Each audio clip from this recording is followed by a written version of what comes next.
হে মানব জাতি, আমি ঠিক এই মুহূর্ত থেকে তোমাদের সমস্ত স্বাধীনতা কেড়ে নিলাম। আমি কেড়ে নিলাম তোমাদের সন্তানের ভালোবাসা, স্ত্রীর প্রতি তোমাদের অধিকার, জৈবিক উল্লাস। সমস্ত মানব জাতিকে আমি অস্পৃশ্য করলাম আজ থেকে।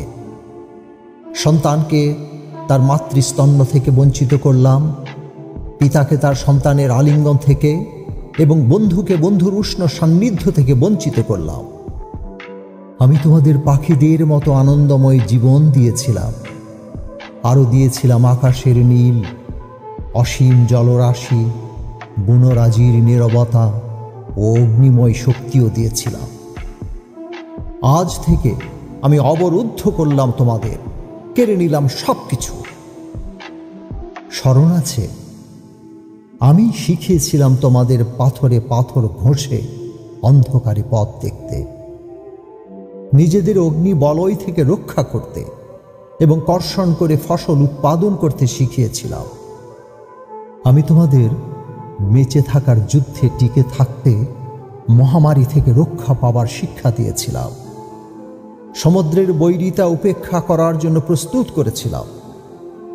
আমি স্মরণ করতে বলি তোমাদের প্রপিতামহের কথা, স্মরণ করতে বলি প্রাগৈতিহাসিক যুগের কথা। জীবন যুদ্ধে তারা ছিল সমূহ উজ্জ্বল, তারা ছিল উদ্ভাসিত আলো এবং পর্বতের মতো ঋদ্ধ ও সংযত। তোমাদের বিছানার মাঝখানে কাঁটাতারের বেড়া দিলাম, সীমিত করলাম তোমাদের চলাচল, বন্ধুকে ঠেলে দিলাম দূরে, বহু দূরে। আমি সমস্ত মানব জাতির ধর্ম, বর্ণ, গোত্র ভেঙে গুঁড়িয়ে সাহিত্য করলাম এক কবরে। আমি তোমাদের আবারও বলছি, ভাবো, নতুন করে ভাবো, ভোগের বাসনা সীমিত করো, সদয় হও পশু পাখির প্রতি, জলস্থল অন্তরিক্ষের প্রতি সংযত হও। আমি আর একবার হাত বাড়ালাম বিলুপ্তির হাত থেকে তোমাদের রক্ষা করব বলে।